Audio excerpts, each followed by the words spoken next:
What if the age of knights did not end with a battle, but with a judgment? What if steel-clad kings, gilded in pride and prophecy, marched not into war, but into memory? The field did not speak, but the sky knew, and the earth remembered. It had been waiting centuries of silence, watching armor sharpened by lineage, not wisdom. Watching horses bred for glory, not survival. Watching the children of bloodline gods forget that mud too has a mouth, and arrows are older than crowns. And so came the day, August 26th, in the year men called. But time called it something else, the reckoning of the iron. A hill near Crécy, nameless once. But now the altar, upon it 9,000, tired, hungry, covered in the soot of villages they had burned. Not noble, not glorious, not even uniform. They were not kings. They were shadows with string, and from the east came 30,000. They arrived, not as an army, but as a procession. The flower of Christendom, the armored, the adorned, the anointed. Their bloodlines traced back to the gods they invented, their names written in books lined with gold, their hands kissed by popes, their helmets kissed by pride. They were not coming to fight. They were coming to witness a pageant of superiority, to punish the peasants for daring to breathe war. They thought the crows would feast on English flesh. They did not know the crows had already dreamed of their bones. Edward, king of the smaller host, knew what the other did not. That nobility does not stop arrows. That mud makes no space for vanity. That war is not won by titles, but by timing. He placed his men not for glory, but for gravity. He let the hill speak. He let the archers form the mouth of death. He let the ground hold its secrets, ditches, sharpened stakes, lines etched like runes of refusal. And he did what no king dared. He told his knights to kneel, to leave their horses, to step into the ranks of the nameless, to shed the illusion that blood alone could save them. That night, the sky dimmed without stars. The French slept in pageantry, the English in silence. No drums, no boasts, only wax rubbed into bowstrings, only meat passed among the hungry, only torches flickering against steel that did not shine, but waited. The wind shifted, and in the trees, the crows already gathered. Not one, not two, but clouds of them, fat-winged prophets with eyes like ink, waiting for the feast of the foolish. They knew what would come, and when dawn broke, it was not morning.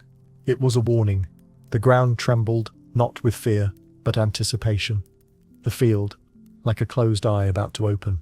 Every blade of grass knew what pride had forgotten, that numbers are not fate, that crowns do not deflect arrows, and that sometimes the gods of war favor the low. So the stage was set, and the thunder had not yet fallen. But it would, not from the sky, not from the French, but from the hands of peasants who had practiced every Sunday, not knowing they were preparing for the death of an age. They came not as men but as myths adorned in flesh. From the edges of empires they rode, cloaked in the weight of ancestral titles, drunk on the perfume of their own names. Dukes, counts, princes, men who believed their lineage was a sword in itself. Their armor gleamed with the arrogance of dynasties. Their horses, bred in bloodlines older than memory, stomped the earth like living monuments. Their banners told stories the wind no longer cared to carry, and they came to die. They did not know it yet, because pride is blind before the storm, because no noble believes the end comes in mud. They thought the field before them would echo their legends. They thought the peasants were prey, not prophecy. They did not see the trap, because they had never been hunted. Philip, the French king, wore the crown of many, but held the reins of none. His army obeyed no rhythm but hunger. His nobility did not march. They paraded, not in unison, but in competition.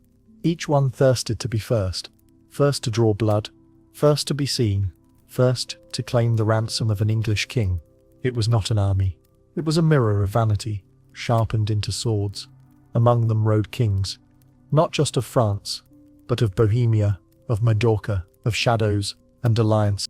The Holy Roman Empire sent its children. The court of Europe had arrived, a theatre of titles in search of applause.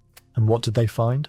A hill, a silence, and the shape of their own undoing. For Edward had no gold-threaded commands. He gave no speeches. He made no vows to heaven. He simply placed his men as one places stones in a river, to stop the flow, to divide the charge, to wait. And his knights, sons of England's old war lines, were told the unthinkable. Dismount, step down from your horses, walk into the ranks of those you command, let your swords feel the weight of earth, not air. Many resisted.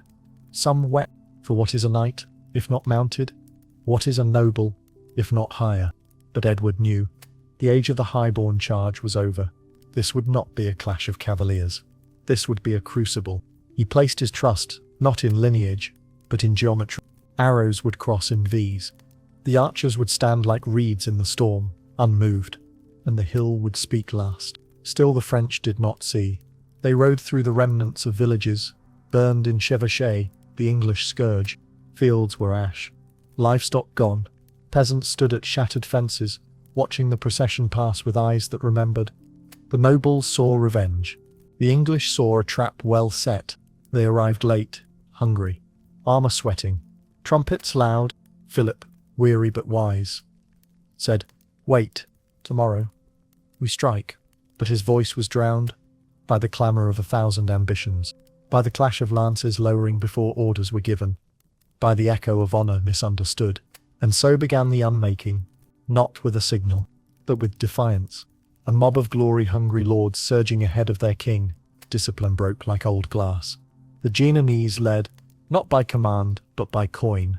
Mercenaries, crossbowmen from the south, famed for precision, but their shields, their great pevizes, had not arrived. Their strings were soaked. The rain had come and gone, but left behind its curse. Slack cords, weak volleys. The English had unstrung their bows, tucked the cords beneath helm and cloak. The Genoese had not. A few moments, a few drops of rain, and fate shifted. They marched forward. They loosed. The bolts fell short. The wind laughed. Then, the response. 5,000 longbows sang. Not a volley, a convulsion. The sky tore. Witnesses say it was like thunder, but older, deeper, as if the sky itself had remembered something and screamed. 60,000 arrows a minute, falling like judgment. The Genoese did not retreat. They dissolved. Some ran, and those who did, died. Not by enemy hands, but by those who hired them. French nobles, impatient, furious, shouted, "Kill this rabble that blocks our way." And so the swords turned backward, steel into spine, hooves into rib, men crushed beneath the weight of betrayal. The French had begun to eat themselves, and still, the English did not move. They watched, they waited. The true assault had not yet begun, but the feast had. They did not wear crowns, they did not wear silver. Their names were not recorded.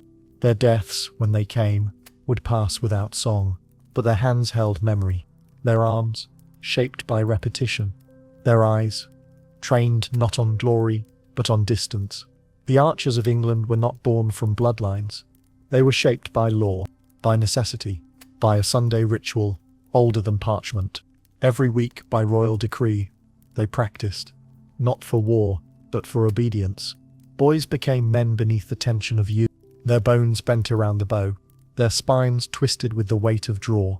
Their fingers became instruments of velocity. And so it was that when death called, they answered without hesitation. The longbow was not elegant. It was not jeweled. It bore no runes. It was a staff of ash or yew, 6 feet in length, unbroken, unblessed. But in their hands, it became a scripture. Each arrow loosed was a verse. Each target struck, a psalm. The draw was immense, 150 pounds or more. Enough to tear ligaments, enough to twist bone. And it did.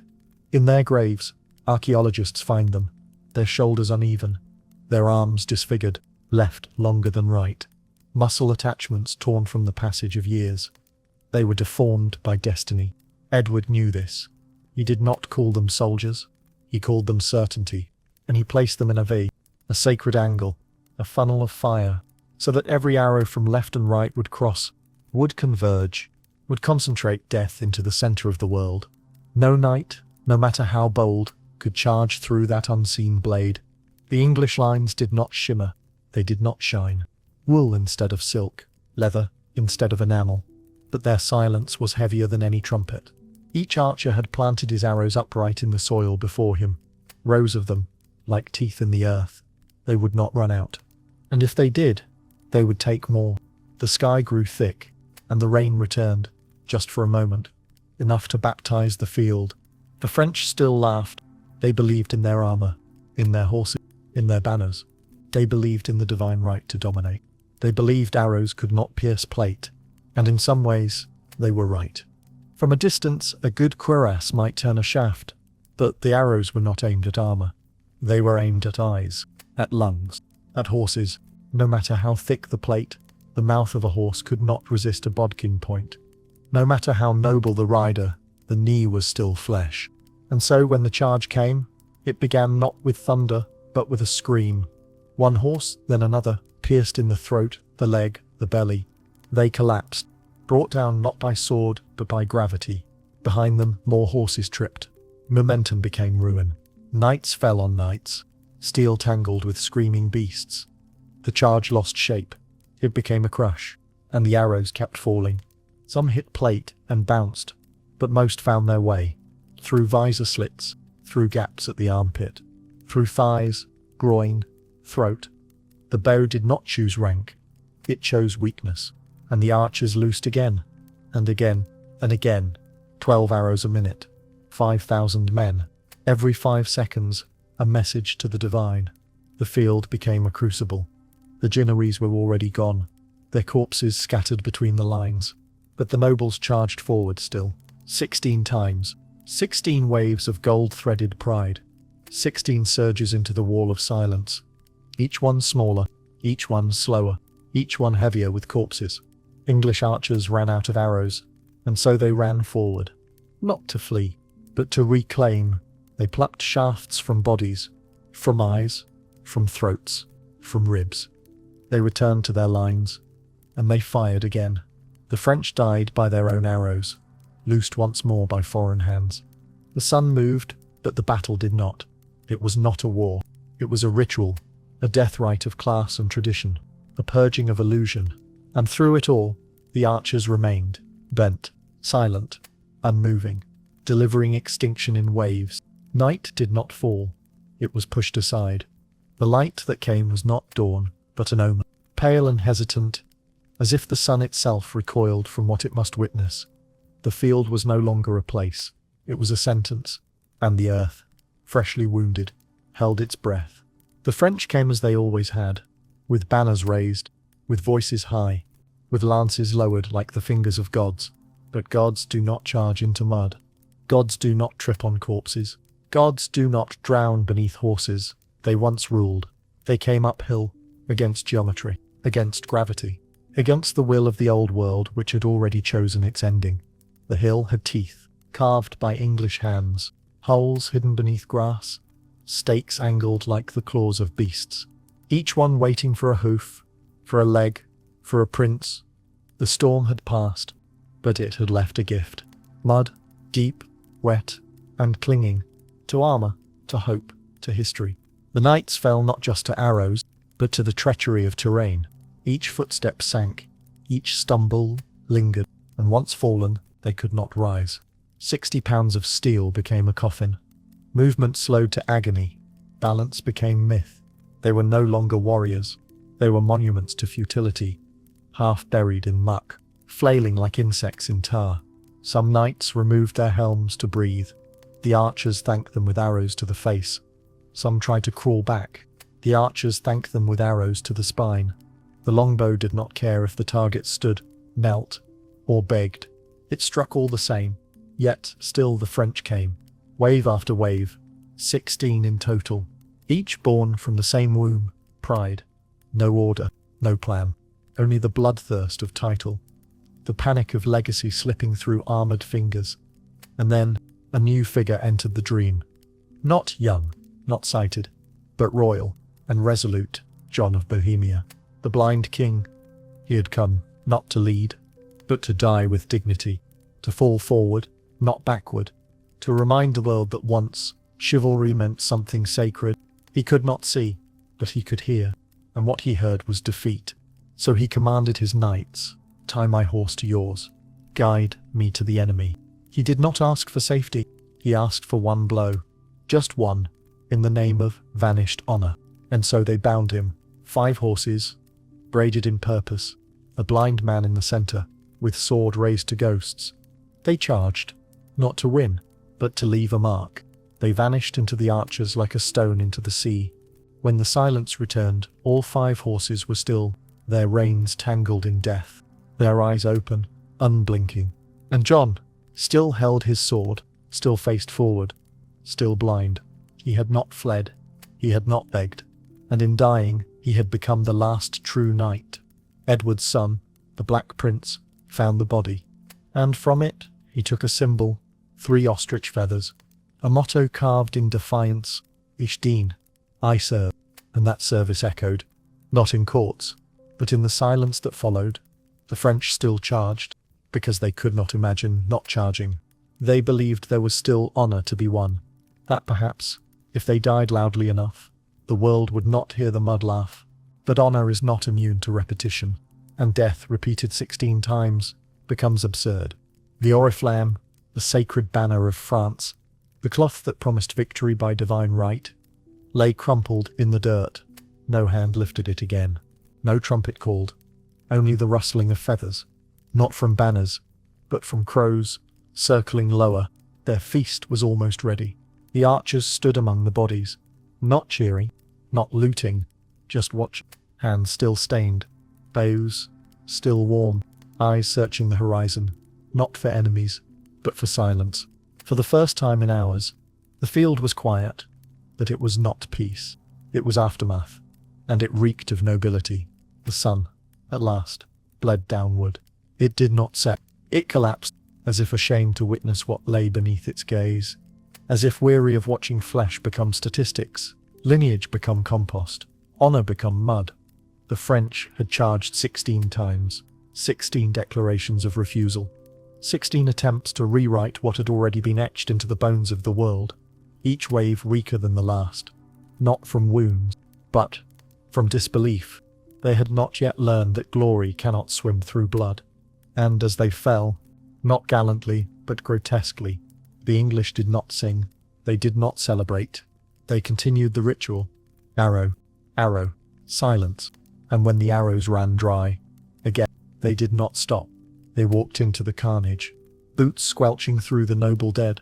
They pulled shafts from neck, from eye sockets, from spines shattered beneath banners, and they returned to their lines, and they loosed again.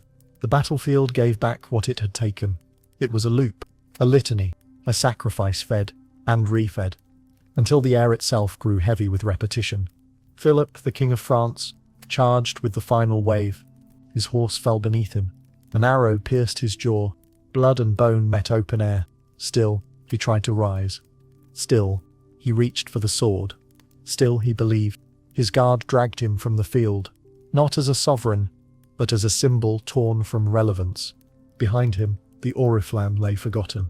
Its holiness seeped into soil. No priest would bless that cloth again. And then, silence, true silence.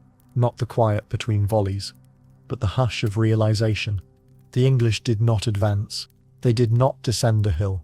They stayed, frozen in their positions, still as statues, because what they had done was too large for movement. They had broken something that was not meant to break. They had ended an age. Night came not with stars, but with the flutter of wings. The crows descended, not timid, not patient. They waddled, bloated from the waiting. Their eyes gleamed with inheritance. They had seen this before, in other places, under other skies, where pride had grown too fat, too slow, too blind. And now, they feasted.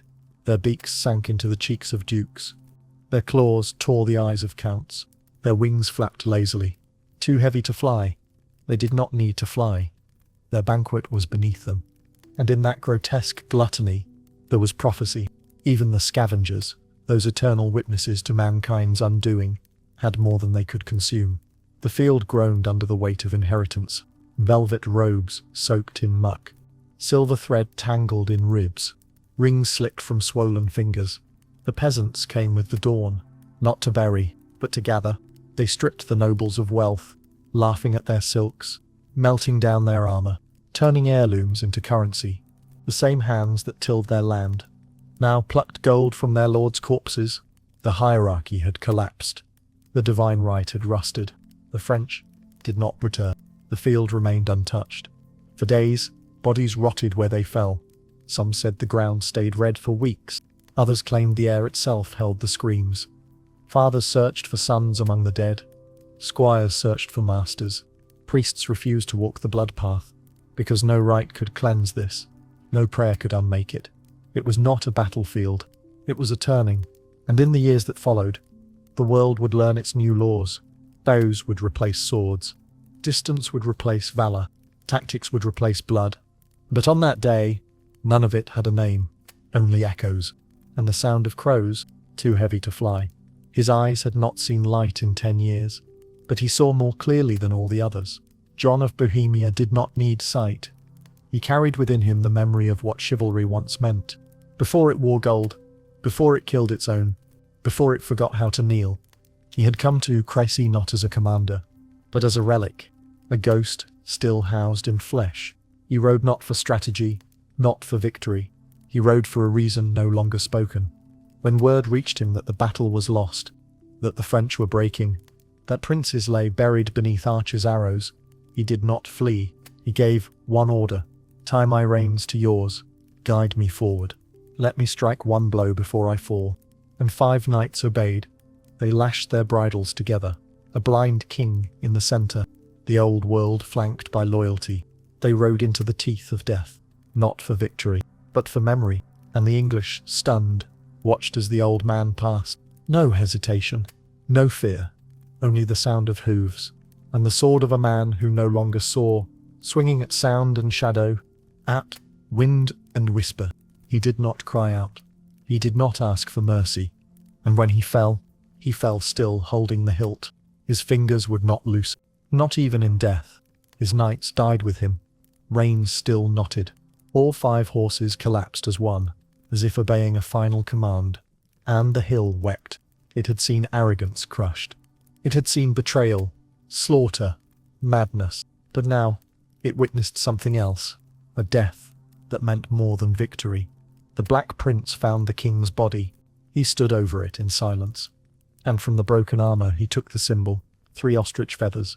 A simple motto, carved like breath. Ayton, I serve. He took it as his own. Not as a trophy, but as a vow. And so, the last true knight gave his final gift. Not to France, but to a boy who still understood honor. John's death was not strategy. It was a ritual, a farewell. He died not because he believed in victory, but because he believed in worth. In the act of facing ruin, with open hand, he became the tombstone of an age. And though France would sing of him, and England would adopt his symbol, no one could restore what he had buried.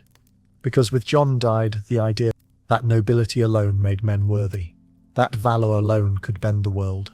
He had charged with no eyes, and struck with no fear. He had walked willingly into the ending, and in doing so, he proved one final truth, that the old world, even in its twilight, could still bleed beauty, but only once, and never again. The charges did not stop because they were ordered. They stopped because there was no one left to charge. 16 waves. 16 acts in a tragedy no playwright dared to write. Each one less certain than the last. Each one stepping over the bones of those who had charged before. Each one believing they would not die the same. But the arrows did not discriminate. Nor did the mud. Nor did the silence. The field was no longer a battlefield. It was a mirror, and every knight who looked into it saw his ending. Some still believed they could outrun mathematics, that if they charged with enough passion, enough fury, the bowstrings would snap, the arrows would miss, the earth would forgive. But the laws of war had changed, and those who did not learn them became lessons themselves. The archers did not move. They did not speak. Their arms were tired. Their fingers blistered. But their rhythm never broke. Arrow, arrow, breathe, arrow. The French believed they were fighting an enemy. They did not realize they were fighting an equation. And the equation had no mercy.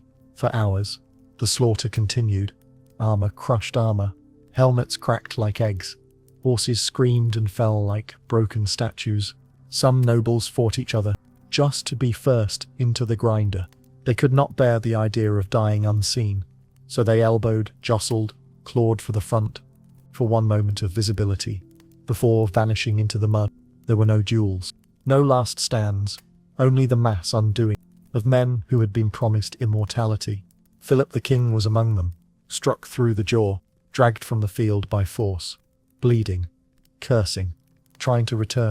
But even kings were denied repetition. The oriflamme, the sacred banner, lay crumpled and trampled, its promise of divine victory smeared with hoofprints and blood. Not a single knight reached the English line. Not one broke through the teeth of the hill. They died in spirals, collapsing inward, until the field was a mosaic of armour and bone. And when it was done, the English did not cheer, they did not march. They stood, quiet, holding those they no longer needed, listening to the groans of those who had once ruled them. In the night they moved among the wounded, not to rescue, but to finish. They put daggers through visor slits. They swung hammers into ribs. They drove stakes into throats, because arrows are expensive, but certainty is not. They worked in silence. No hatred, no rage, only completion. And when dawn came, it was not a sunrise. It was a revelation. The mist lifted, and the valley revealed what had been hidden. The dead. So many dead that the land itself seemed bruised. Nobles and their heraldry twisted into grotesque poses. Banners, soaked in gore. Plumes drooped like wilted flowers. The names were too many to list. Princes, counts, dukes, generals, all slain. Many by peasants who never knew who they killed, because the arrow does not ask for lineage. And now, the survivors walked among them. Peasants from the nearby lands, thin men, women in cloaks, children barefoot in the dew. They came, not to mourn, but to harvest. They stripped the dead. Gold rings, silver clasps, velvet cloaks, armor worth a fortune. They melted it down. They sold it to traders. They wore the garments of the fallen like costumes, and so the wealth of the nobles passed into hands calloused by grain. What the French lords had died to protect was now carried in the pockets of beggars. There were not enough priests to bury them, not enough coffins, not enough prayers. Some were left to rot, some burned in heaps, some were buried in shallow graves, the dirt barely covering their arrogance, and beneath the soil, the worms did not care for titles. Years later, farmers ploughing the field would strike bone, would find a jaw still locked in a scream, would unearth a gauntlet with a shattered hand inside. The ground had not forgotten, nor had the crows. Some said they never truly left, that even generations later, they circled above that hill, too heavy to fly for long, still bloated on princely flesh. And so the battle ended, not with peace, not with glory, but with stillness. A quiet so vast, it echoed louder than the charge. The sacred banner of France, the oriflamme, once lifted by kings, once kissed by bishops, once whispered to by saints, lay face down in the mire, its colours drowned, its holiness diluted, its prophecy undone. No hand rose to lift it, no voice cried to rally beneath it, because the banner had not fallen.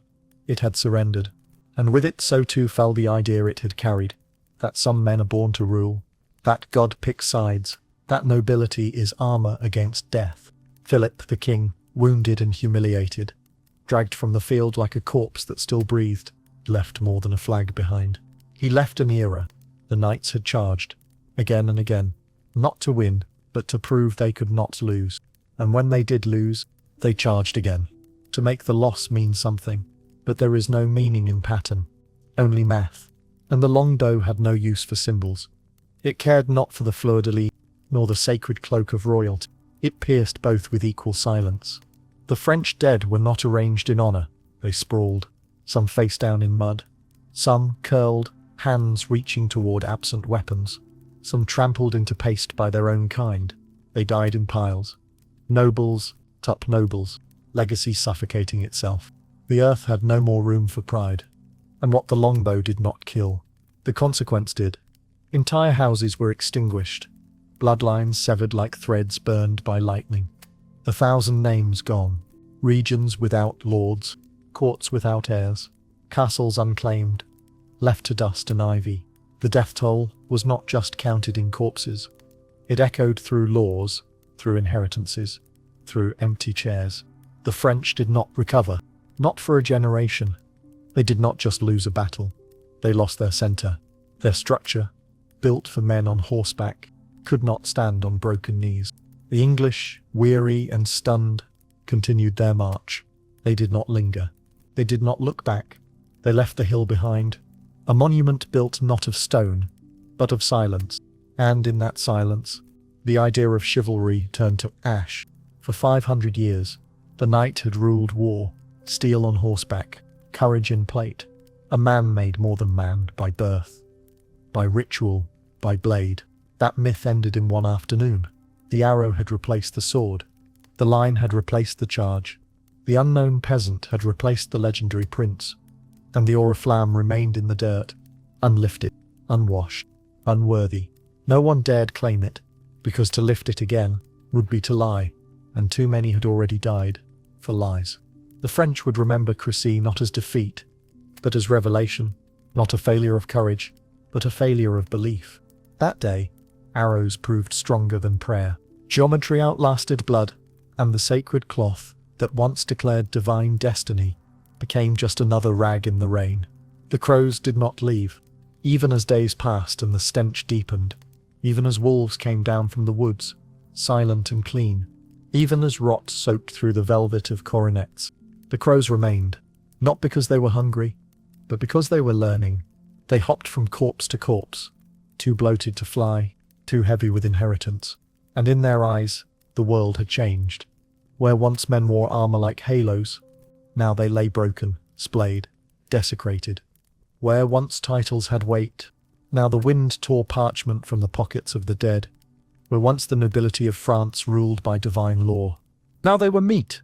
The peasants came, not in fear, not in mourning, but with quiet calculation. They did not weep, they did not bury, they looted. Rings slid easily from the stiff fingers of dukes. Gold chains tangled in crushed throats were cut loose. Pouches of silver once reserved for ransoms were pried from breastplates. They stripped velvet from limbs and turned it into curtains, cloaks, quilts. The armor, once priceless, sacred, was melted, reshaped, sold. Some pieces became tools, others coins. A few were worn by children playing at war. The dead were not honored. They were harvested, and in that quiet desecration, a new order was born, not of kings, not of honor, but of opportunity.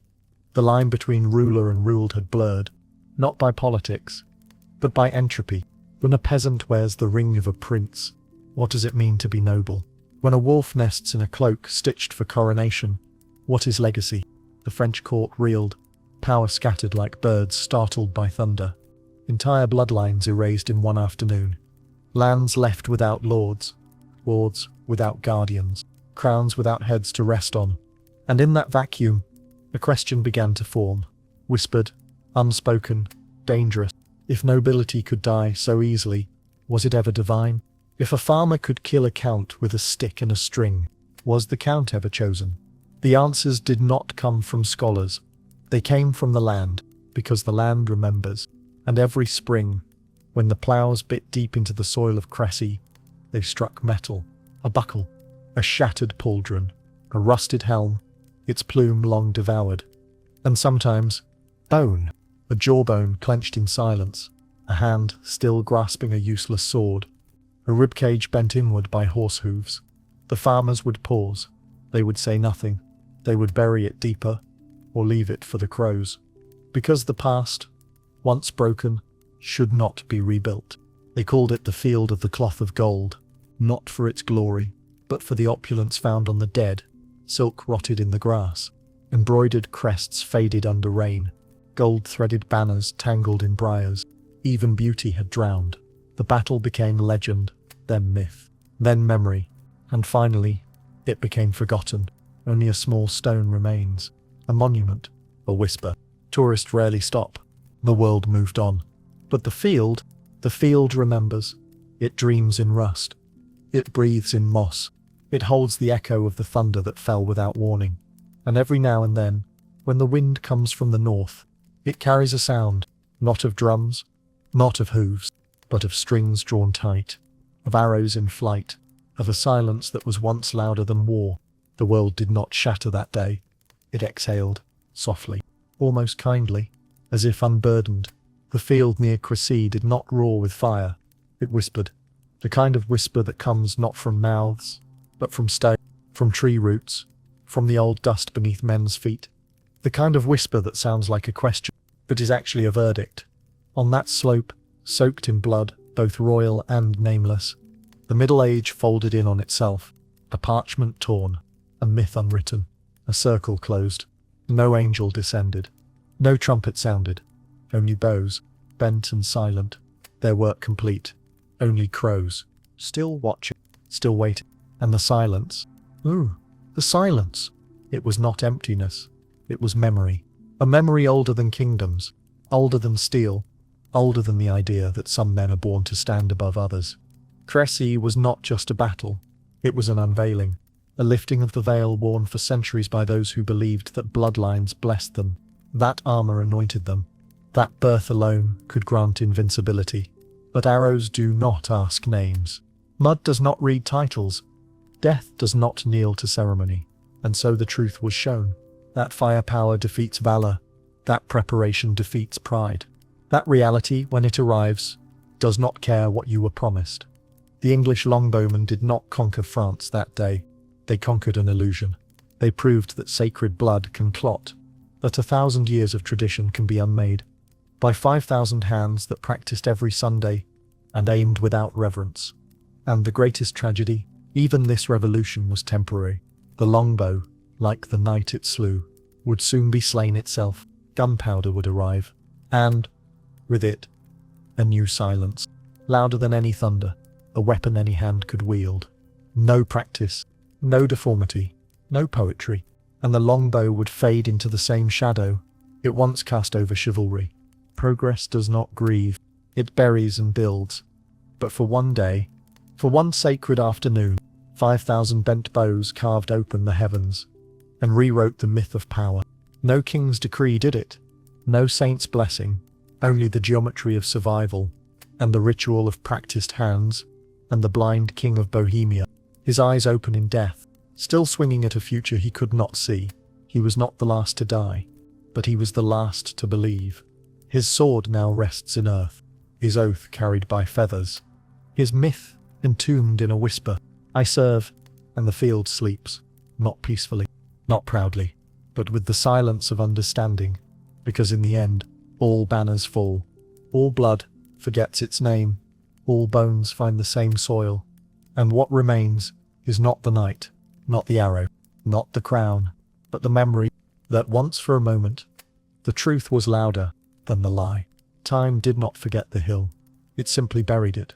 Under moss, under wheat, under treaties and roads and silence.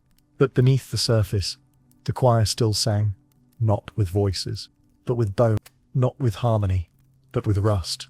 Because what is a battlefield, if not a wound that never heals? The men who died at Crécy had names once. They had prayers once. They had mothers, lovers, bloodlines traced to angels. But the earth does not read genealogy. It only eats. And when the nights fell, some face down in mud, others with faces turned to a sky that had turned its face away, the soil welcomed them. Not kindly, not cruelly, just completely. They were not buried. They were received. And the crows, bloated and slow, did not ask permission. They opened rib cages with ease. They plucked eyes without reverence. They hopped from limb to limb, cawing with the joy of scavenger kings. For days, no one came. For weeks, the field breathed decay. And then, slowly, life returned. Not from victory, but from hunger. Wolves slunk in at dusk. They did not howl. They fed in silence. Their muzzles, red with remembrance. Foxes followed, then insects, then flies, in their millions. The armor, so polished in life, began to crack. Straps rotted, plate rusted. Helms dented under the weight of time and weather. Inside them, flesh softened, then liquefied, then disappeared. And what remained was the choir. 1,000 skulls, mouths open in the final syllable of a war cry, hands frozen mid-clench, spines twisted in unnatural prayers. Ribs like cages that had once housed hope. The wind blew through the empty helms and made music, a whistle, a moan, a shriek, a choir of bone and iron. Shepherds who wandered too close said the hill spoke to them, not in words, but in dreams. Dreams of arrows falling like stars, of horses screaming as they drowned in the dirt, of a blind king swinging into silence. Children born near Crécy were said to wake with their arms curled as if drawing a bow. Old women spat salt before crossing the field. Men pissed in the far corners, but never in the centre, because something had stayed. Not ghosts, not curses, memory, the kind that doesn't fade. It roots, and it waits. Sometimes a farmer would strike something with his plough. He'd dig and find a greave still latched to a shin bone, or a ring crusted with the soil of 7 centuries, or a sword bent at the hilt still lodged between 2 ribs. They never brought them home. They reburied them, whispered a word, looked up at the sky to see if it had opened again. It never did, because the gods who watched Crécy had turned away, ashamed, satisfied, gone, and so the hill was left to sing alone. Its choir rusted into the rhythm of seasons, its verses scattered by winds, by boots, by roots. But it sang. When the rain fell heavy, it became percussion, 1,000 drops striking iron tombstones. When the snow came, it softened the moans, wrapped the bones in a temporary hush. But come spring, the voices returned, and the crows remembered the taste. They flew in low, not to feed, but to listen, because they too had become part of the choir. Feather and beak, bone and blade. Each year 1 or 2 travellers vanished in the fields. Some said wolves, others bandits, but the hill knew it was not murder, it was invitation. The dead were lonely, the song needed new voices, and sometimes time gives back what it once took. A finger poking through the frost, a jaw clamped around a forgotten prayer, a helm unearthed by a lightning strike, staring upward once more. They say one day the hill will open, not in fire, not in vengeance, but in music. The arrows will rise from the dirt, the bows will draw themselves, and the choir of bone and iron will sing the final stanza, not of war, but of what comes after, not of chivalry, but of truth, because the world buried Crécy, but it never silenced it. There are books, bound in red leather, stored in marble halls, guarded by silence and dust. They speak of kings, of lineage, of glorious charges and holy banners, of honour. They do not speak of what happened at Crécy, not truly. Oh, they mention it in passing, in footnotes, a page or 2 between battles more convenient to remember. But the weight, the rot, the unravelling of the world, that was edited out. Because history is not written by victors, it is written by survivors, and survivors must keep breathing. Truth, when too heavy, suffocates. So the scribes of Christendom, the men with feathered pens and gilded margins, they dipped their quills in careful ink, and they lied, not with invention, but with omission. They told of a battle, yes, of English valour, of French misfortune, but they wrapped it in acceptable cloth. They draped it in just enough myth to make it palatable. They could not admit what truly died that day, because what died was there. The scribes, like the nobles, were men of the old order, educated in the belief that hierarchy was sacred, that some men bled in poetry and others in silence, to record that peasants had unmade princes with nothing but bent wood and habit. It was heresy, and so the chroniclers looked away. They wrote of courage, but not of collapse. They wrote of armour, but not of its failure. They wrote of the blind king, yes, but as a symbol, not as a requiem. The truth, too raw, too sacred in its desecration, was placed in the margins, small, unetatized, unbelieved. Instead, they created new myths. They painted noble deaths as divine errors. They blamed rain. They blamed hunger. They blamed treachery, but never arrogance, never the truth. That nobility fell because it believed itself untouchable. And so, the real book, the one that should have been written, the one where Crécy is not a battle, but a fulcrum, was never bound. Its pages are scattered, one in the mud of a forgotten field, one in the cracked skull of a nameless knight, one in the spine of a longbowman whose children would become farmers again. and one in the silence between arrows, a silence no scribe dared to spell, because how do you write that an entire belief system collapsed in an afternoon? How do you record that war chain? Not with fanfare, but with math? How do you admit that lineage is not immunity? That God does not favor plate over leather? That 1,000 years of holy war ended in a ditch? The scribes could not. So they passed over Crécy like a shadow on a stone. They filled the space with other songs, of Agincourt, of Poitiers, of victories more elegant, more useful. They made martyrs out of madness, heroes out of habit, and the real story fell into whisper. Only the field remembers, only the plough that strikes a buried helm, only the rain that washes names from stone, only the crow that lands where account once bled out. The rest, lost. Or worse, rewritten, because sometimes history is not forgotten. It is erased, deliberately, word by word, line by line, until the wound becomes a scar, and the scar becomes a tale, and the tale becomes a lie. There is a book that was never written. It is not in libraries. It is not in cathedrals. It is in the mud. It is in the wind. It is in the long, slow gaze of a hill that has outlived every king. And if you could read it, truly read it, you would not find glory. You would find a mirror. He was not born in fire. He was not born in steel. He was born in silence, on soil that had no name, in a house made of wood, to hands that worked, and bled, and did not raise swords. His father did not fight. His mother did not sing of kings. But when he turned 7, he was given a bow, not as a gift, not as a symbol, but as a law, because England had decreed it. Every male, every Sunday, after prayer, must draw the string, not for glory, not for empire, but because muscle forgets nothing, because one day there would be a field, and the string must know how to kill. The longbow was taller than he was, a living staff of yew or ash, straight, honest, brutal. There was no artistry in it, no grace, only strain, only purpose, and the boy pulled. Each week, rain or frost, his fingers blistered, his shoulders ached. He cried once, only once, and his father said nothing, because the string does not care for tears. Years passed, and the boy became crooked, not broken, bent, his left arm longer than the right, his chest uneven, his spine twisted like the bows he served. By 16 he could draw 180 pounds of force without flinching. By 20 he could kill a bird at 300 yards without thinking. He did not know it, but he was becoming a myth, not in stories, not in ballads, in bone. Archaeologists would find him centuries later. They would touch his skeleton and gasp. They would measure his arms, his shoulders, his spine, and they would see prophecy written in calcium. He was not alone. There were thousands like him, forged not by flame, but by ritual.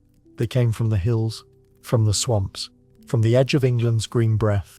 They gathered in the hundreds, then the thousands. Archers, not soldiers, not warriors, something older.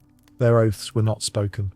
They were practiced, etched in tendon, in repetition. Each pull of the string, a prayer. Each arrow, a verse. They did not boast. They did not seek banners. They arrived at Crécy, like monks, to a monastery, silent, ready, certain. And when the knights came thundering, with names stretching back to Rome, with armor that cost more than villages, with swords kissed by popes, the archers did not blink. They planted their feet. They reached for the soil and pulled their arrows from the earth itself. They aimed not at faces, not at names, at mass, at movement, at momentum, and they broke it, not with rage, with rhythm. Draw, breathe, release. The wind was their choir, the arrow, their scripture. They did not cheer when the first knight fell, nor when the horses screamed, nor when the Genoese died in betrayal, because they were not there to win. They were there to end. They were the final answer to a question that had never been asked. What happens when the low are trained to kill the high? What happens when repetition becomes revelation? What happens when boys with bent spines become the axis of history? After Crécy, they were feared. The French began to copy them. Crossbowmen were trained. Bows were ordered. Formations mimicked. But it did not work, because the longbow was not a weapon. It was a life. It could not be taught in months. It had to be lived. And the archers, the true ones, were fading, because there are no monuments to the crooked. There are no statues of men who killed without looking up. No cathedrals built for those who changed the world with strings and splinters. Their names were not recorded, their faces lost. Only their bones remain, uneven, strained, holy. They came from the womb of the land, they return to it, and in the soil, they wait, because the bow remembers. Even when the king forgets, even when the gun arrives, even when the world moves on, the bow waits, and one day, should the charge return, should the banners rise again, should the arrogance of armor clatter once more across the hills, the earth will open, and the crooked hands will rise again. He did not die on the hill, perhaps he should have.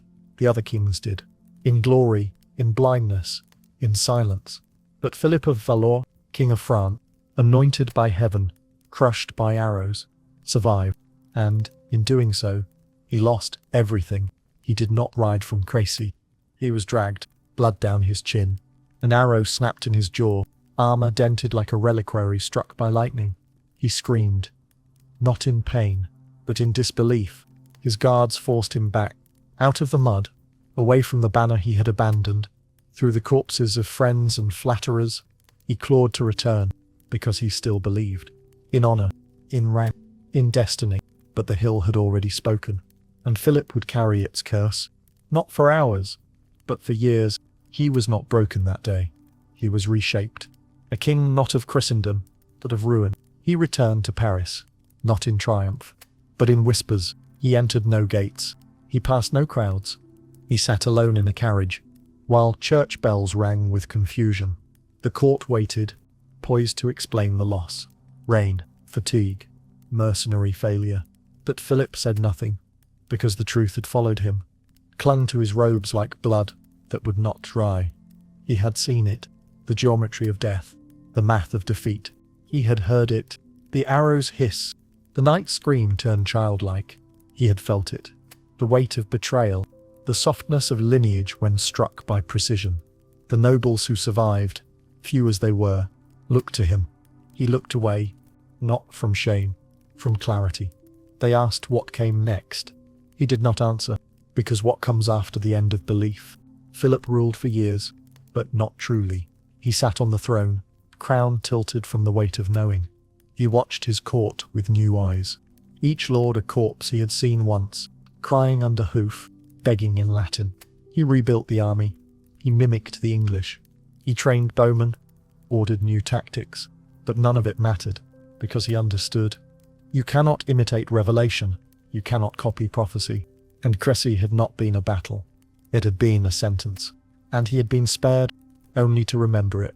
His jaw never healed properly. He spoke with a rasp, as if the arrow still lodged somewhere beneath the bone. Some said he stopped attending mass. Others said he wept when he heard flutes. He never again touched the oriflamme. The sacred banner remained in its box, folded, unblessed, forgotten, because Philip knew. To raise it again would be to summon the ghosts, the blind king, the trampled mercenaries, the 1,000 dead nobles, who had charged not into battle, but into arithmetic.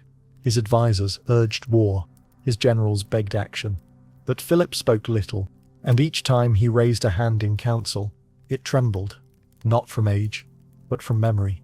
When he died, no epic was written, no legacy was praised. France mourned him, as one mourns a priest who lost his faith. His tomb was carved with angels, but the face was wrong. They did not know how to sculpt shame. And so, the living Christ was buried, not with honor, not with contempt, with silence, as if France itself had chosen to forget. The king who survived the day, the kingdom did not. He left no monument, only a curse, that all who wear the crown after him would feel its weight, not as gold, but as gravity. Because Philip saw something that day no king should see. He saw the lie, unmasked, and lived. It did not happen in a day, not like Crécy, not with a scream, not with a charge. No banners were trampled, no kings were unseated. It ended in the way stars die, quietly, long before the light fades. The longbow, that crooked staff of death, that sacred string drawn by the bones of peasants, that destroyer of myths and murder of lords, was unmade by fire. Not divine fire, not judgment. Gunfire, a whisper, at first. A puff of smoke, a spark, a flash. A weapon held not by the bent-armed children of repetition, but by anyone, by everyone. A peasant no longer needed years of training. He needed only one spark. The gun did not bend the spine. It did not twist the shoulder. It left the skeleton untouched. And that is why it won. The kings saw it, and they forgot the bow. The generals heard it, and they silenced the string. The bow, once feared like lightning, became inconvenient, too slow, too skillful, too sacred. The English, once proud of their longbowmen, began to replace them, with powder, with lead, with noise. The longbow did not protest. It had no voice. But the woods grew quieter, and the fields, once carved by practice, grew over. Boys no longer trained each Sunday. The law became memory, then myth, then nothing. The bows were hung on walls, then in museum, then in stories. The last true longbowman died with no monument. He was buried in a crooked grave, his arms still uneven, his bones marked with a prophecy no longer believed. And no one noticed, because the gun was louder. The gun was easier. The gun made war simple. You did not need rhythm. You did not need breath. You did not need patience. You needed powder, and aim, and time. And so the bow was forgotten by those who had once depended on it for survival. Its final gift was silence, not just the absence of sound, but the loss of memory. The field at Crécy remained, but now it was walked by soldiers who had never drawn a bowstring. The wind still carried the rhythm, but no one recognized the tune. The crows still came, but they fed on gunshot flesh, not arrow-riddled armor.